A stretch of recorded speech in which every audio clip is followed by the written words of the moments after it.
self-published author at the age of 9 after escaping war in Syria to skipping a grade in high school and creating a startup, today's episode is packed with Maryanne's experiences and relentless pursuits towards excellence. Through this conversation, you'll learn about her psychology when it comes to accomplishing big goals, as well as how to manage your time and why she believes Berkeley is worth going to if you're someone that's looking to build their own business. Welcome back to the Magnaspec, the podcast where we talk to ambitious college students and understand how they're balancing their ambitions with the day-to-day college life. I hope you enjoyed today's episode, and as always, if you gain anything from this conversation, I would love for you to share the show and to subscribe, as it shows that there is an audience out there that I'm talking to and enjoy this type of content. But without further ado, please welcome Maryanne. So starting off on your history, I mean, you have quite a bit of things that make you just such an interesting person, I feel like. And honestly, like you have so much experience. Tell me about how it was from the very beginning, though. I mean, you were a refugee from a very young age. I'd love to hear about like what those early experiences were like. For me personally, because I was such like a young girl, it felt very standard. Like a lot of people are like, oh my gosh, like you literally lived in a war-torn country. Like it was really common for, you know, like a bomb to happen and then all of like in the middle of class would just all go into a lockdown or something. Oh, wow. And, you know, it would be like often that we'd hear like bullets and my dad would just be like, it's okay, just like duck your head or anything. But because I was literally 4 years old, it genuinely felt like just completely normal life to me. Like it never really hit me that I was in the middle of a war just because that's what life was for me. And even for my parents, it wasn't like, okay, we literally need to get out of here until like my own brother was in the middle of a bomb and they were like, okay, this place is like really dangerous. And we ended up coming here when I was 6. And obviously that was really difficult. We ended up having like a whole like cancellation with the plane because of like a random new policy that came in and they were like, oh, right after. It was crazy because the policy came in like 30 minutes before we were about to get on the plane in France, and they were like, we're not letting any like Syrian refugees get on this plane from this time forward. And we were just like, oh, okay. And we had to like find a whole new other situation. But we ended up coming to like California, and our first house was actually this little house shack like extension of a church of somebody we knew in LA, and we ended up living there, and that was our first sort of place. And it was me and also like my grandparents, then my immediate family. And obviously, the biggest struggle when I first came was just the fact that I couldn't really speak English, and it was really hard for me going to classes and trying to make friends, especially because I'm someone with kind of a high ego. So when I would be in class and we would do, like one specific activity in particular is this thing called the reading circle, and then we would all have like a book, and we'd have to read one page, and it would just get passed down, and I couldn't do that. And it really hurt my feelings. And honestly, like a lot of these experiences are sort of like what motivated me to only get better. That's sort of where like the whole published author art came in, because I put so much energy into bettering my English that I ended up entering this whole new era of like published authoring. And then also just like my experiences of being able to come out of Syria made me realize that like, okay, just having a life is a really big privilege. And because of that, I want to maximize every second that I have to full use. And then that's where the whole graduating early thing came in, because I felt like I didn't want to waste a year of my life where I could just already be one step forward. That's you just mentioned a great like summary of like everything that we're probably going to like touch up on today. But I'm curious, so when you said that they canceled the flight on you, was this at a time when like was it just an inconvenient coincidence that happened where they canceled your flight and made these new policies, or was this like a time where a lot of other people were also deciding to like escape or to flee the country? Yeah, for sure, because it was definitely like towards the beginning of the war when it was at its peak, and that's when a lot of like refugees were coming over, and that's also when new sanctions were being made, especially against Middle Easterners. One in particular was actually Trump's travel ban, because what ended up happening was that my dad went back in order to make money because that was like our source of income, and he ended up getting stuck there for 10 years. Oh, what? Yeah, so low-key, since between the ages of like 6 and 16-ish, I didn't get to see my father at all, and it was completely like involuntarily. Like we still were connected on WhatsApp, and it's not like he did it by choice, but it's just the way that like the immigration process worked out. And the only reason we got to see him again was because we got our citizenship, and to get that, it was such a long process just because we are Middle Eastern. Right. There's just a lot of prejudice associated with that. and I guess just a lot of inconveniences, and it's just gotten worse because of the war and everything.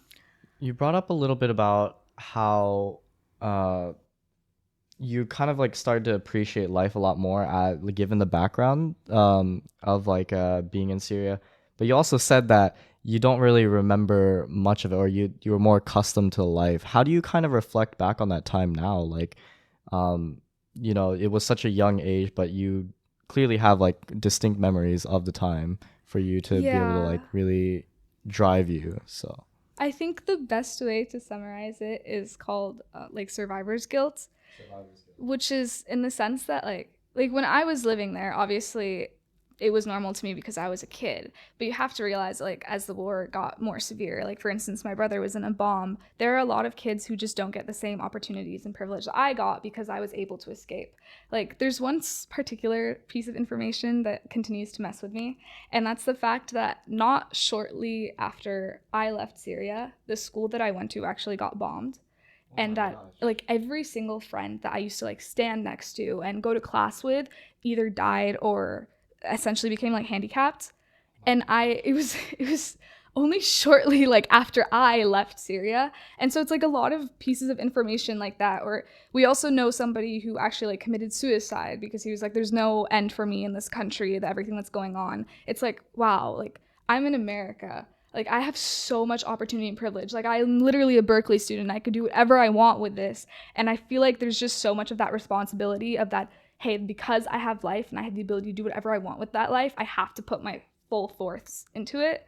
And so, again, that's why, like, I've decided to do a lot of decisions, like graduating early. And that's why I'm super, super ambitious, you know? Like, when I tell people, like most people talk to me and they're like, oh, like, what's a salary that you're okay with? And I'm like, no, like, anything less than $1 million, I'm not happy with. And they're like, okay, but you could live comfortably with less than $1 million. And I'm like, yeah, but my idea is I don't want to live comfortably. Like, I want to make some sort of like world-changing life impact. And there's no way like anything less than like whatever $50 billion is going to do that for me. And then that's why like my standards for everything are so high as well. Because for me, it's not that I'm like working for myself. It's not for my own luxury. It's also for like every single person in Syria that wasn't able to come out and do what I did. And that's just where all of my motivation seems to come from. I find it interesting that you brought up money there. I know, just knowing like you and what you're like working on, I would feel like you're more like an impact driven person. What role does like money play to your eyes? I mean, it's clearly like it's obviously like a very distinct way to measure like success in today's society, but would you say that's also something that you aim for, or would you be more focused on like the impact? I'm way more impact focused. The only reason I brought up money is because I feel like you need money to make impact. Yeah, for sure. Which is why like I need, that's why I was trying to explain that like for me, like that's the reason I want money, is to make that sort of impact. And that's why like my standard for how much money I need is so high. It's just because I want to make high impact. And that's an unfortunate, or I wouldn't say unfortunate, but I feel like that's like the big misconception, right? Like a lot of people like to say that, I don't want to become this rich, loose-headed person, or I don't want to become rich because that means I'm going to become a bad person. In reality, like I love the fact that you said that, yeah, I feel like it definitely stands true that you need money to make an impact. So I feel like people should like recognize that more. And I feel like that was like beautiful, but yeah, you're definitely an ambitious person. And you mentioned that you were a published author at the age of 9. How can one even get to that level? I mean, age 9, I don't even remember what I was doing, let alone becoming a published author. Tell me a little bit about that experience. Sure. So I was kind of like teasing my way into that in the beginning, but when I came to America, obviously I couldn't speak any English, and when I went to classes and I couldn't communicate with friends, I was like really butthurt about that, and I would cry every day. So me and my mom made it basically a challenge that I'm going to become the best English speaker in that classroom. And I literally spent every single waking minute reading English books or practicing writing English. And like if I were to speak Arabic in the house, my mom would like give me a little slap on the wrist, like no, speak English. And then I guess working with the language so much made it so writing became my ultimate form of communication, especially because obviously I had a lot of trauma from the war at that age, and obviously that was also like around the time I got separated from my father. So I was able to basically channel all of that straight into writing. And one of those things was when I was 9 years old, I unintentionally wrote an 120-page novel about a girl who was like me in the sense that she was separated from her father, but she actually had the ability to use her fate to see him again. And that's something I didn't have. And then I showed this to my mom, and she was like, oh my God, this is crazy. And then she showed it to my teachers, and she was like, oh my God, this is crazy, because it's like a full-fledged like story with developed characters, and you don't see that every day at 9 years old. And then that's when we were like, okay, we should do something about this. So we self-published on Amazon, but then a few months after that, a publishing company reached out to us and was like, oh my gosh, this is so marketable. And then that sort of just led down into like a major spiral. And then I ended up actually finishing that series and published 2 more books. I also had the opportunity to do a book signing and raise money to donate to my school. And yeah, I never actually like let go of writing. Like I even started getting into poetry after that and started entering a bunch of different competitions and publishing my poetry through there. And That must be like a really amazing feeling to have that win from such a young age. Do you think which one drives you more? Is it kind of reflecting on like you said, at the very young age in the environment you were in? Does that drive you harder, or does it drive you harder to always be the next like better? I guess this would be it kind of plays into each other, but like it does it drive you to become being better than you were previously. So in this case, like the accomplishment was being a bestseller. So what's like the next best thing on top of that? for me, I think it's a combination of both. But I think, you know, the whole nature versus nurture. Right. I think that the war is what motivates me, in the sense it's what gets my fire going. But I think that I have just like in my DNA the constant urge to be number one at everything. I don't know why. I'm just like a major perfectionist. Like I have that mentality, like it's either 100 or it's nothing at all. And my mom's always like, that's such a bad mentality. But I think, yeah, that's why I think like the whole best-selling author thing, that kind of just proved to me that you can really do whatever you set your mind to. Because obviously, like if you're 9 years old, like people aren't going to expect you to make a publishing company, or most people think it's not possible, but I was able to do it. And that's something that's like so out of the ordinary. So if I'm able to do that, like honestly, screw what anyone says about like, oh, the chances of you becoming a billionaire or changing the world is so little. No, I decide my own standards, you know, like the fastest mile ever ran is constantly being broken every day. There's nothing that's quote unquote impossible. So I guess taking that with like the very genuine fire of like, oh, like I have Syria on my back, those are the two things that kind of like catapult together. And You make it sound so easy, but despite like knowing how much work it took for you to get to that level, would you recommend it to other people as well to fight that fire and basically become that great? I think it really depends on the person, in the sense of what satisfies them and what like the end point of their fire is. Because a lot of people tend to think that like, oh, money is the accomplishment, or I need money and I'll be satisfied. But for a lot of the time, like you don't actually need that insane amount of money to live the sort of life that you want. And at the same time, if your motivations aren't necessarily the most altruistic thing, then honestly you could probably do something that's a lot easier, but that could still give you like a satisfied feeling of life.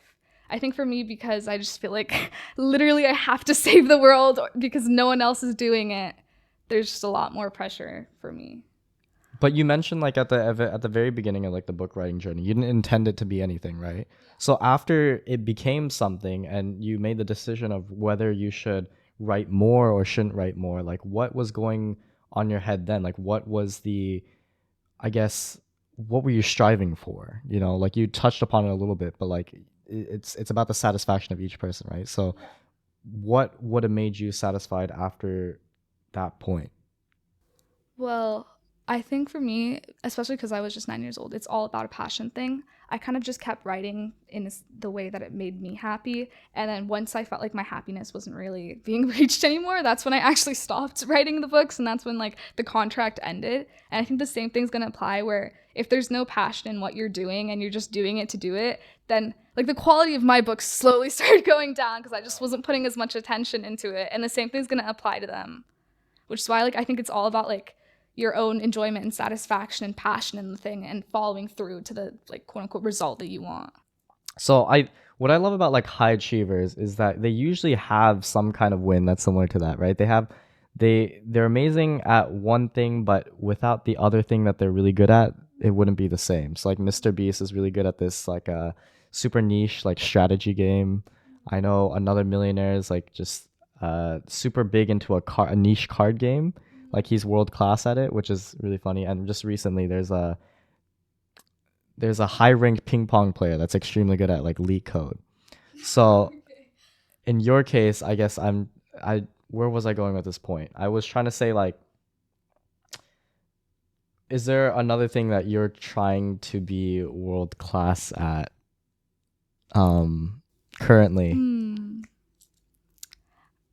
The thing with me is that I have so many different niches.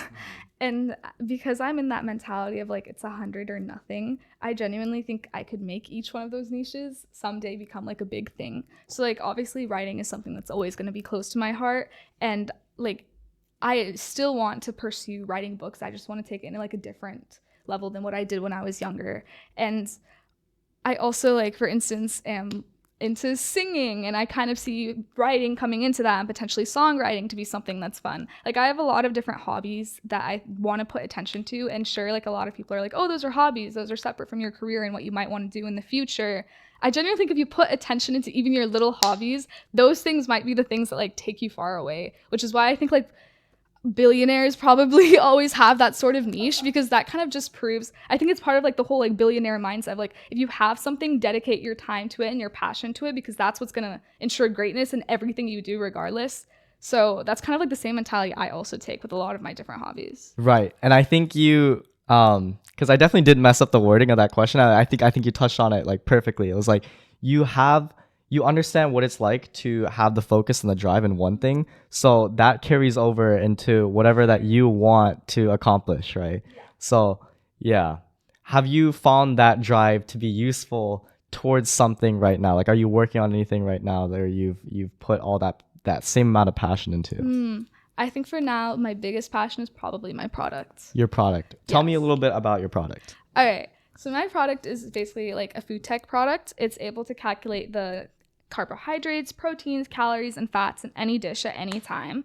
And I started it in high school because there was a competition, and it was called the UCLA CNSI and Innovation Competition. And I wanted to join it with a group of friends, and I was thinking, okay, what's a problem that I know of that should probably be solved? And I thought about my grandfather, because my grandfather's a diabetic, and I have a lot of memories of him really struggling with anything that he needs to eat, because obviously he has to calculate the number of sugars, and there's been a lot of late nights where I can hear him screaming because of his blood sugar, and I'm like, okay, this is like a really serious issue. And my first idea was to just create some sort of device that can tell you the sugar that's in your dish at any time. But then I found out that by doing that, it's also really easy to incorporate other macronutrients. And from that, it turned into like this big product with a lot of potential. And I started entering it in other competitions, and I got such great feedback from them. And I was like, oh my God, like this is something that could actually be really big. And it ended up sort of becoming like a major passion product and really define the direction of my life, because that's what changed me from becoming like an MCB major into like bioengineering, and that's what changed me from just becoming like a physician to going to like biotech business and coming to Berkeley. And that's something that I really want to do with Berkeley, is just make this startup a real thing, because not only will it help so many people, it'll also help me in catapulting me towards a position of more influence and money to actually start a nonprofit and do all the different forms of impact that I would want to do. And in a sense, you have like seen this through, right? Like you've definitely, I recently saw your presentation and your pitch regarding like this product, and you have everything drawn out from like, what are the different electronics that are going to be used? How much is it going to be the cost of everything? What is it that scares you the most when it comes to pursuing this passion? I think right now, because I'm still in the quote unquote MVP stage, I'm more focused on that than anything. I think the next steps for my product is I'm definitely looking into potentially finding co-founders, especially in the like business growth sector, because I personally don't necessarily have the knowledge to do that. And I think that's potentially what scares me the most, is that because I made this product from scratch, I have like so much love for it that I'm worried about the fact that like I might not necessarily have the knowledge to take it to the next stage, and what it would mean to involve someone else in that process. So that's probably going to be like the next big step for me figuring that out, because next year I do want to actually participate in various incubators and like different startup programs, like, you know, the Big Ideas contest. The Big Ideas contest. Yeah. So I feel like that's sort of like the short-term timeline for me coming up, and trying to find like a nice co-founder and seeing how that's going to work like legalities wise is something that I'm gonna have to figure out for sure. What have kind of been like the hardest points of bringing this into like reality? It's definitely, I genuinely think, not in like a it's definitely just the fact that it's a very big learning process, in the sense that when I went into this, I kind of had zero idea about anything chemical engineering related or anything that had to do with nutritional science. I was just a high school student, but I went through so much trouble, like sifting through research papers and trying to learn everything myself. And that's definitely been the hardest part, because even once I think I finally got something, there's like a whole other con to it or a side to it or something that won't work out. And it's just that constant like back and forth fight with something that I'm not even like 100% sure the world of. That was definitely like the hard part, I think, coming into it, especially since it was mostly just like product design at that point. Product design, right? And for things such as like being in a health space, I can only imagine like how much you need to like refine everything, right? From the making sure that everything's safe and making sure that it doesn't harm the user and whatnot. Well, very cool. But the fourth point that you touched on is like the fact that you skipped a grade, and you did it because you felt like you needed to speed up in your life.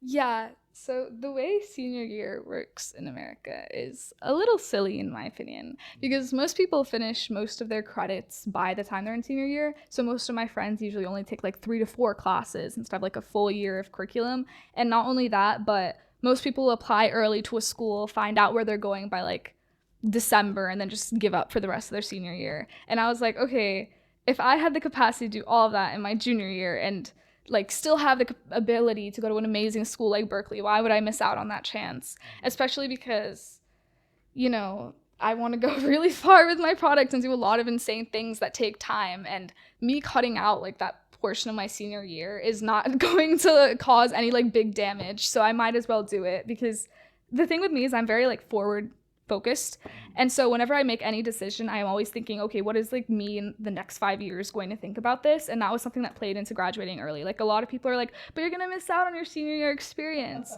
That doesn't matter that much to me, low-key. What matters more to me is that I'm constantly getting closer to the level of impact that I want to, just because 75 years is such a short lifespan for a human. Like there's a 21 Pilots lyric, and I feel like it kind of has always been how I see life, and people are like, I don't know why you think this is cool, but it's like something about how death chases me like a dog chases a rabbit, and that's how I see death, in the sense like I'm constantly thinking like, okay, like in 50-ish years I'm not going to be on this planet anymore, which means I have 50-ish years left to do as much impact as I possibly can. Like whenever I'm thinking, I just want to know that when I die, I've left something that's bigger than I am.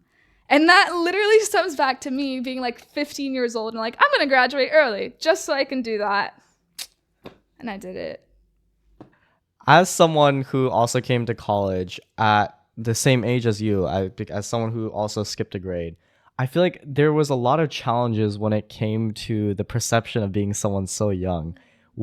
How did you navigate those kinds of challenges that like society just inherently is ageism toward, or has ageism towards like people like us? I think personally for me, I kind of just made it a part of my identity, which I don't know if that's necessarily a good thing, but I kind of take pride in the fact that I graduated at 16, not in the sense like, oh, I'm cocky and better than everyone, but like, yeah, that's like a part of my identity and there's no reason to be ashamed of it. So if someone's like, oh, you graduated at 16, why would you do that? What about prom and everything? I'm like, yeah, so I also have a product and like I'm a published author and all of that. Like I try to like hammer in my credibility in other ways. Like me and you are on the same level. It's not like anything's changed at all. I've never seen it as a bad thing. The only way where I feel like my age has genuinely impacted me is just internships. Just because every internship says you have to be 18 or over by the time that you like enter that internship, and I don't turn 18 till December of my sophomore year. So that's like genuinely like the only place where I felt like there's like some sort of obstacle there, and that's literally just because I guess of like legalities and policies. But on like a person-to-person basis, if you just own the fact that like you're younger, and then at the same time you like bring up like other aspects of your life to like verify that like, don't worry, we're on the same page, like talk to me like I'm a normal person. It's like, where's the difficulty?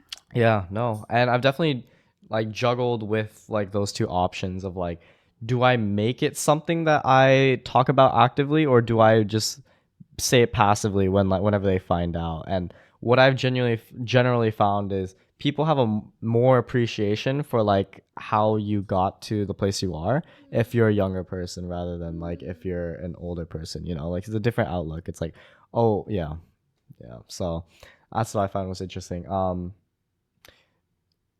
When off camera we talked a lot, or we talked a little bit about this the flip, the perspective when it comes to that also. The I'm only 16, why should I be dealing with all these different like activities versus like I am 16? Did you want to touch on that a little bit? Yeah, I feel like there's two main things with this. The first is that going back to the whole, oh, I feel like I'm like a player that just entered like a new game or something. I feel like a lot of that has to do with my age. And that was something that like my GSI today in business was talking about when he was like, this is the last time I'm going to talk to you. I want you guys to know, take advantage of your age, because if you're a person who's like 35 and is married and suddenly wants to make a startup or go into investment banking and you have a kid on the way, you don't necessarily have the same privilege as me, like a 17-year-old girl who is in college and like has the time and the ability and the risk of it, which is like a great thing. That's something that like really appealed to me about like graduating early, is that it gives me sort of a buffer, like a backup plan. Exactly. Yeah. Like if I end up like failing all of my classes or something, hey, I have like an extra year and it's like nothing happened. Or if I need to take a gap year or whatever. So that's like something that like is really awesome for me. I think the only thing that scares me just a teeny bit about it is just the fact that because I have so many incredible things like a product right now, and the secret for most startups in succeeding is just constant like doing it straight away, like hitting market as early as you can and then using that. I just don't know like if I'm in the capacity to do that yet because I'm so young, and at the same time I feel the pressure to do so because it's like if I don't do it now I'm going to miss my opportunity. And that's something that I feel like a person who's like further in the field, who's like has all that experience on their back, is more confidently able to take that jump and go. Right. But I definitely resonate with the buffer thing. Yeah. Like it's a fun way of thinking about it. It's like I'll learn from the mistakes of the people that I'm technically the same grade as, but you know, are older. I'll be fine. Even though you're really not, but it's okay. you're in the same state. Yeah, for sure. But so being so certain that you wanted to like not miss out on the senior experience, what was kind of the mentality when you came to college? Like, you know, it's more school. Did you think that being so confident, or being the confident person that you are, wouldn't you have thought that maybe I can get through and figure out everything that I need to know through my own means? Or did you really lean on to college for that? Or what was kind of the idea when you decided you wanted to go to college? I think that a very important aspect of any person that wants to succeed is knowing the limits of themselves. And I think that if you're really, really cocky in your own skills, that's not going to take you very far. So I knew that I needed, like, I know that for my own product too, is like I need a co-founder to help me, and I needed those mentors. And the same thing is going to apply to my education. And another big aspect of college alongside education that I really looked forward to was just opportunity. Like everyone always tells me college is the place you're going to make so many connections and you're going to meet so many people. And that's something that really drew me to Berkeley, was that entrepreneurial ecosystem. Like after my demo day, one of the like attorneys came up to me and was talking to me about how he asked me like how old I was because of my product. And I was like, oh, I'm 17, I'm a freshman. And then he was like, oh my gosh, good for you. And he told me you have 4 years to take advantage of one of the best entrepreneurial ecosystems and to make the most of it. And I was like, okay, for sure. Like that's why I came here to Berkeley. And that's something that I definitely was looking for when I was deciding what school I wanted to go to. Like that's part of the reason when I got into Berkeley, I was like, that's my school right there. Like no other school really mattered to me, because I just knew that like that would be, it gives me all the resources and education I need to just take me a step further. So, I mean, earlier on this conversation, you also said that you love just being the best within your circle, within your ecosystem. When you're put into an ecosystem such as Berkeley, where everyone's pretty amazing, how do you kind of pick your battles in that sense of like comparison to other people? Yeah, imposter syndrome is something that I think everyone really struggles with at Berkeley, and I especially struggle with it when it comes to academics. But I think a big portion of being okay with that is just knowing who you are and your identity. Because by taking your identity, you know what direction you're going in. And even if your direction may not necessarily match someone else's direction, you're still going to where you want to end up at the end. So for me personally, I know that like my passion project is my product. So every step that I take with my product and me knowing that I'm making progress with that helps me and motivating me and knowing, okay, like I'm definitely on par with other students at Berkeley, because sure, like this other kid next to me might have like a Tesla internship or something, but if my product might have the potential to win a startup competition and then let me become a hotshot CEO or something in a few years. Especially like another big aspect of that is if you're constantly looking at the short term, or like how many internships I have versus whether you have something that may not be better, that may be better in the long term. That's like another thing to also consider. So I don't know. The only place where imposter syndrome tends to hurt me is academics, because that's something that everyone's like on the same level playing field and it's just grades. But when it comes to things outside of that, I'm really not that worried, just because I know that like the thing that I'm working on, which is my project, really has the potential to go far, and in the chance that it does go far, it's going to be worth so much more than whatever anyone else has on their resume right now. Right. And so you made the decision of essentially, or you mentioned that you shouldn't be cocky because you can get blinded by things that can actually help you. Where do you, in conjunction to that statement, how do you kind of see internships? Do you think you should pursue them to help you more within this space, or do you think that it's not something that is necessary to where you want to be? I think that internships are definitely helpful for a multitude of reasons. Obviously, a big one is that you're going to get firsthand exposure and a lot of skills that you wouldn't be able to do it by yourself. And that by its like gives you wisdom and the ability to navigate the startup world, because you know what it's like to be in sort of the business world. I think another aspect of it is you obviously gain a lot of connections from doing internships. And then the third thing is that you also get a lot of credibility. Like something that I see, or especially because like I want to go into the biotech field, right? And this is something that also is like an aspect that I'm considering. But like there's a statistic out there that like 90% of like biotech products are made by someone who's like an MD or a surgeon. Yeah. And it's like you need a very strong level of like credibility with working with like surgical tech if you're going to produce surgical tech, because you need an understanding and knowledge of what's going on in the OR room. And like I'm not someone that's like necessarily interested in software, but I'm going to assume that whether it be like a software internship or whatever sort of experience you have in that realm, that's going to offer you some sort of credibility when it comes to like deciding to eventually make a product. Like that's why when you see like the team slide under it says like software developer at this place, because that just shows like, okay, this person knows what they're talking about and I can trust in their product. I think that's something that Elizabeth Holmes lacked, because she literally dropped out of Stanford and had no like internships And had no one to like help her with that dream. Exactly. Almost, right? So yeah, there's absolutely nothing wrong with getting an internship. I think the more experiences you gain just always help you in the end. Are your parents more in favor of you pursuing the startup, or are they more in favor of you being in a more stable position? My parents are they believe that it goes one in one. My parents sort of have a very, I think unorthodox take than a lot of immigrant parents. And I think that just has a lot to do with like our past, because both of my parents did everything right? Like they married a good person. They both became doctors in Syria. They had a nice household. They had 3 kids, and then the war happened and like everything just went to hell. And I think that experience just taught them that no matter like what pond you are in, and no matter what size fish you are, at the end of the day, if you're not like super comfortable and elite and at that top level, it doesn't matter. Even if you do everything right and get into like a stable job.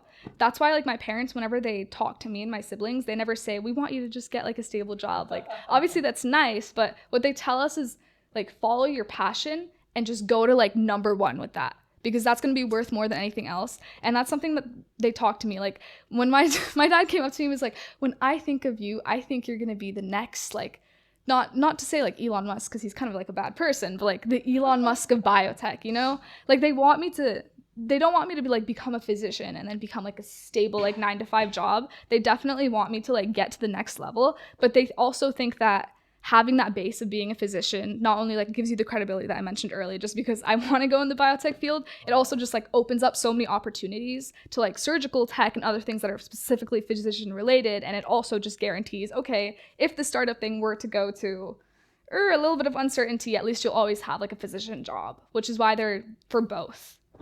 So when things get difficult for you, and you have this like type of confidence, something I oftentimes do is like doubt myself in those moments. Like, is that something that you can resonate with also? And if so, like, what do you do in those moments?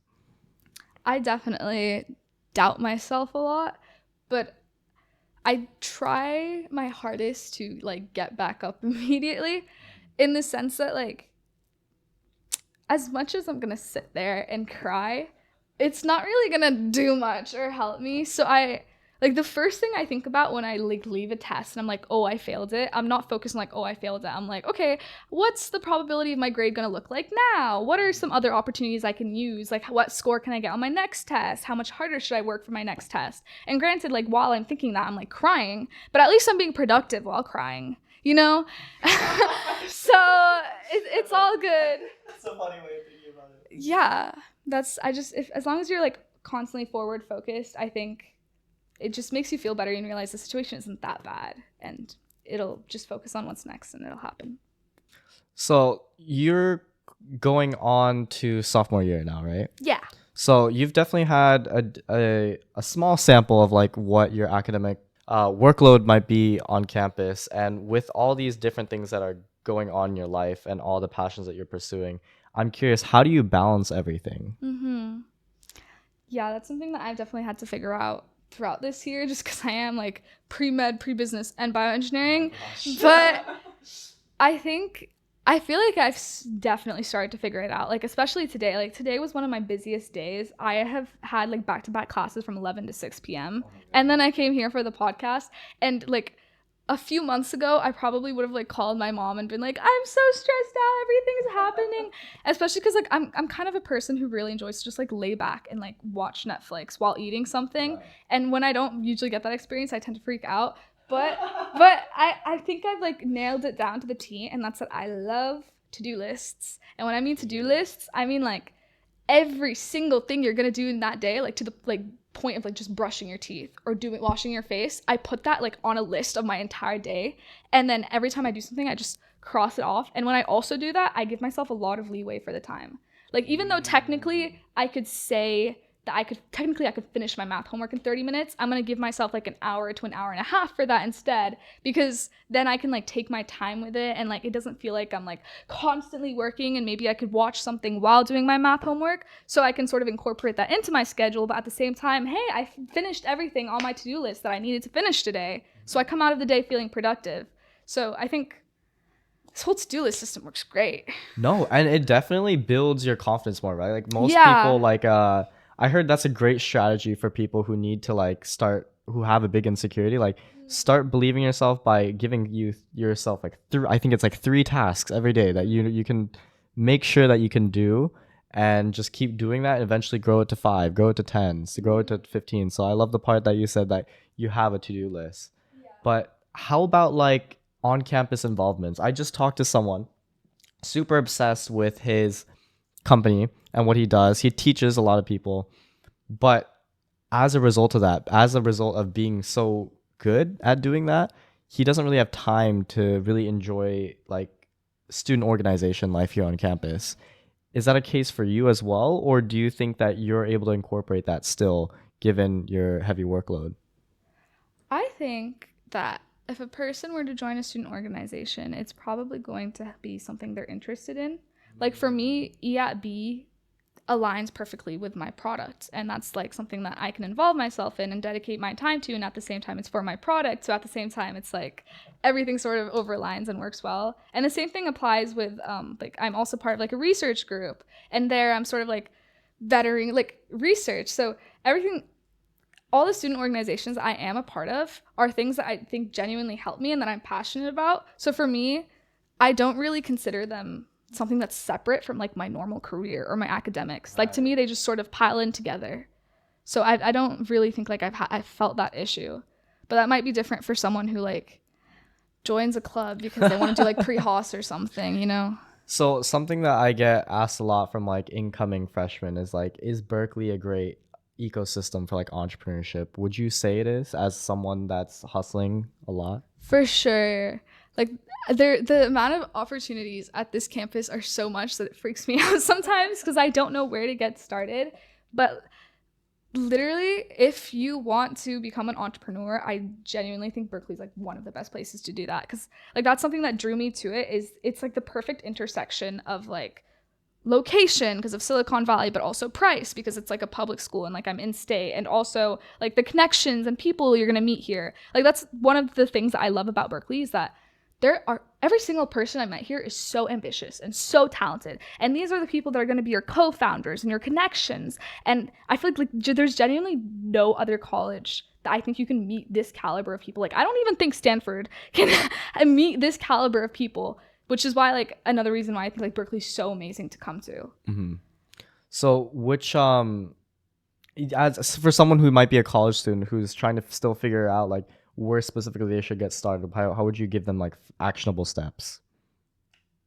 At Berkeley or like in their high school? At Berkeley. Do they have like a product idea yet or not yet? I think they just want to have some kind of business. You know, you hear all the time, people are like, oh, some point in my life, I just want to build a business, or I just want to do entrepreneurship, whatever that means to them. I actually talked to someone about this, and one of the things they told me is that a great thing about me is that I'm able to make a business out of a product instead of like starting with and wanting to make a business and then making a product. And so I genuinely think before they even say like, I want to make a business, they should probably do some self-searching or like problem searching and talking with other people around them who might potentially have like product ideas before they even like take into that first step. And then I guess while also doing that, building their own skills through joining organizations like EAB with people who have a lot of startup experience, so they can teach you what it was like for them. What is EAB by the way? Entrepreneurs at Berkeley. Entrepreneurs at Berkeley. Okay. Sounds like a really cool club. Yeah. What do they do? EAB? Yeah. There's a lot of different components to it. I think the one that I'm most involved in, especially because I am a new member, is their new member program, where they have classes every Wednesday and they basically teach you all about the startup world, and it all culminates with like an end of the semester demo day where you get actual experience presenting to real VCs. And actually, I really appreciated that for a lot of reasons. The first one is that not only did I learn like a lot of terms, I literally learned how to build a pitch deck, which I've never done before, and that's like essential for a startup. But also, demo day gave me so many more connections than I thought. Like I was just mentioning earlier that like I had the privilege of like winning first for demo day and having the judges like all love my product, and then like one of the judges actually came up to me, and apparently he's a patent attorney, and he's like, I will work with you on getting like a free patent. I want to talk to you about the implications of this product. And it literally all came out of like just me trying to join this club. And I think that just shows like, for one, how much freaking power this club has, and also how much freaking power Berkeley has, because I'm sure you can get that experience in a lot of different places here at Berkeley. That's so beautiful. And yeah, I mean, it's a great campus, and I couldn't agree more that there are so many ambitious people, and there's so many different things that are going on around you that you can't help but feel like you want to build your own thing too, you know? Yeah. It's almost that pressure to just also work on something with them. So when you're away from all this chaos, what is it that you like to do in your free time? I'm a really big homebody. I really like cooking and food. Like I genuinely think I would be willing to give up some people for food. Like I love food so much. And then I also am a really big like streamer. Not streamer like gaming, like just watching any sort of like movies. Like I have like my go-to 5 TV shows like The Office, Friends, you know, that I kind of just like rewatch on repeat. I also have been really into gaming my whole life, and that has a lot to do with the fact that both of my siblings were into gaming, because I have 2 older siblings. My older sister was a big Sims player, and when she was told to like babysit me and I was like a baby, and she was like, oh, but I want to play my Sims game, she would like put me on her lap, and I would literally be like 1 year old, and we'd like both be playing The Sims, and she's like, look, that person's pooping, and I'm like, this is the best game ever. And I kid you not, because of that, I started playing The Sims at 2 years old. Like, I was literally, like, there's videos of me being 2 years old. Like, I can't even poop in a toilet yet. And I'm, like, a zombie playing The Sims. And, like, I've literally nonstop been playing The Sims since I was Sims 3. Like, since I was literally 2 and, like, Sims 3. But, like, I'm convinced that's why my eyesight is so bad. But because of, like, how much fun I had with Sims 3, and also the fact that I had, like, an older brother, and he's, especially, like, as a teenage boy, he was so into gaming. I was like, teach me. Like, I don't know, maybe it was because I wanted to get close to him, because another thing that would happen is we had, like, a PS2 in our house, and I would, like, kept, like, begging him to, like, play with me. And so what he would do is give me, like, the controller, and then I would just, like, be smashing buttons thinking I was, like, playing. But he never attached the controller to the PS2. I was literally just smashing buttons. And I was, like, a 3-year-old girl. And I was like, this is so fun, me and my brother. And I don't know, I guess I kept continuing. And at a certain point, he just, like, for instance, like, he downloaded GTA on my computer. And then, like... GTA? GTA 5. Oh, my gosh. And then I finished the whole thing at, like, 10. What? The whole game. And then I go up to him and I'm like, look, I finished. And he's like... I didn't even finish GTA 5. How did you finish GTA 5? But at 10 is crazy. yeah, but it's, I don't know. And then, like, I guess from that, I think also because I'm, like, a pretty adventurous person with, like, ambitious and stuff, that's also how I got into, like, different, like, action adventures, like Assassin's Creed and different games like that. So I guess those are, like, very polar opposites. I'm like, oh, I like action adventure open worlds, but then I'm also, like, a big Sims addict. But I do actually play a lot of video games in my free time. I find it interesting that, like, the video games that you immerse yourself in are more of these, like, sandbox adventure, like you said, rather than, like, a competitive, like, drive, like, Rambo type games. Like, do you think that there's a reason behind that, or not really? I think that it's different on opposite ends. I think for me, when it came to The Sims, I probably had, like, some sort of, like, imaginative, like, streak in me ever since I was young, because playing with Sims is basically just playing with Barbies, which is basically just making stories. And I'm an author. And you're an author. You made the story. I see the lie. I think, like, I don't know, 2-year-old me was just like, this is so much fun, because I would, like, make, like, I don't know, like, a boyfriend and a girlfriend, and they'd break up, and then all this drama would happen, you know, and that's sort of, like, what drew me to The Sims. And then with action, like, adventures, I think it's just because I'm the type of person that's like, okay, I kind of think of life as an open world action adventure, and, like, obviously if I'm playing life, I want to experience all the features, because then it's a waste of a game. Right. And that's part of the reason, like, I'm so adventurous, and I'm like, oh, I have a bucket list of, like, 25 different countries I want to go to and visit, and I want to skydive at least once in my life, and, like, zip line. And I feel like the same thing applies to, like, action adventures, because it lets you do things that you can't do in real life.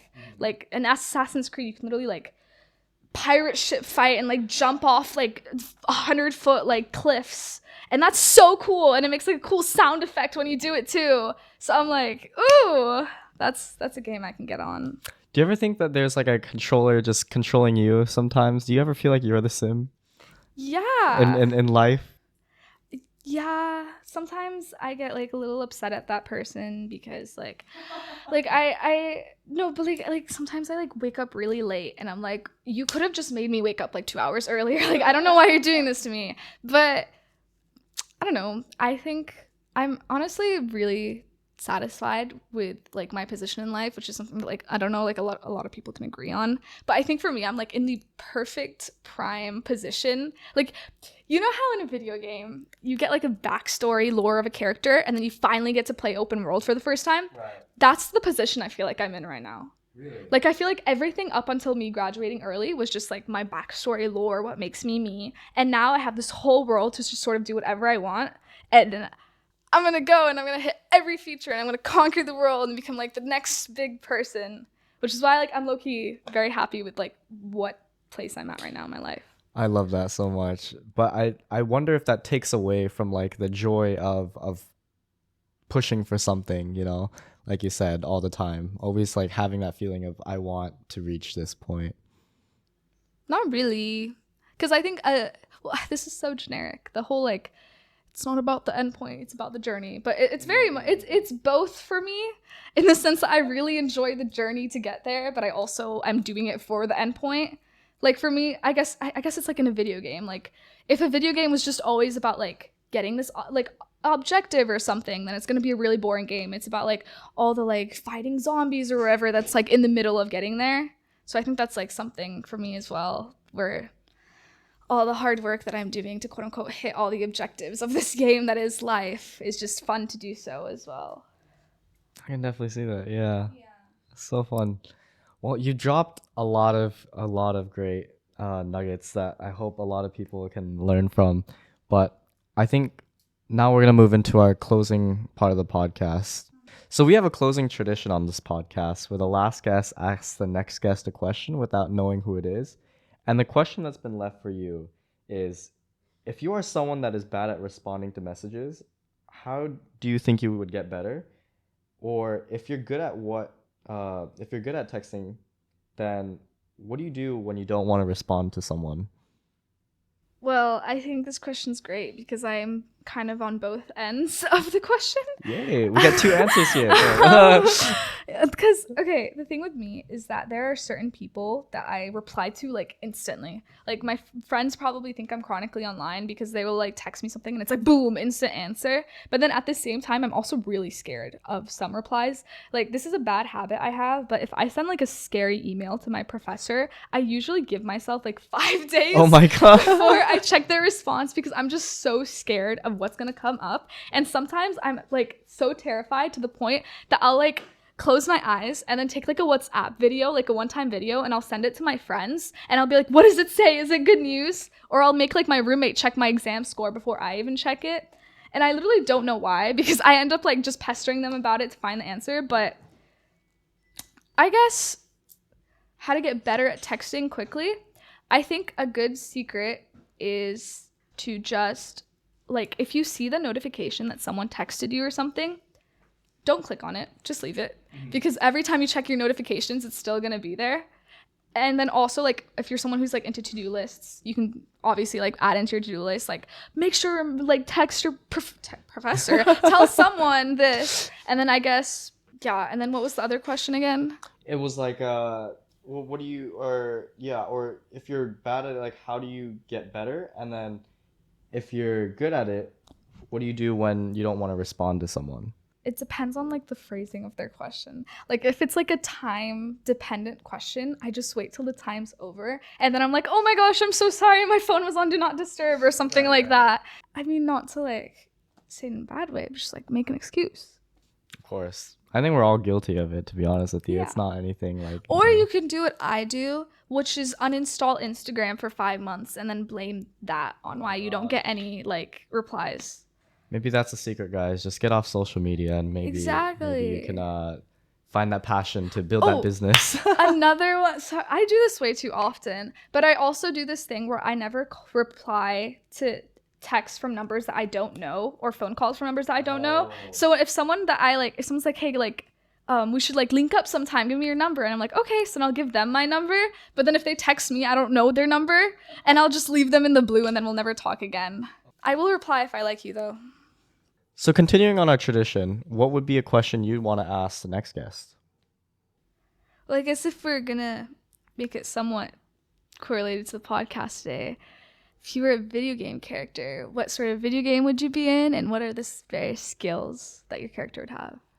Yeah, I'll make sure to pass that along. Thank you so much, Maryanne. You're welcome. I truly like love this conversation. Thank you so much for like showing your passion and like your drive and everything that's been like your life so far. I think it's truly, honestly, it's like I feel like it's like a really inspirational like subject to see that like amazing things can come out of like the roughest situations. So really love the story. Thank you so much for hopping on, Maryanne, and that's gonna be it. Thank you.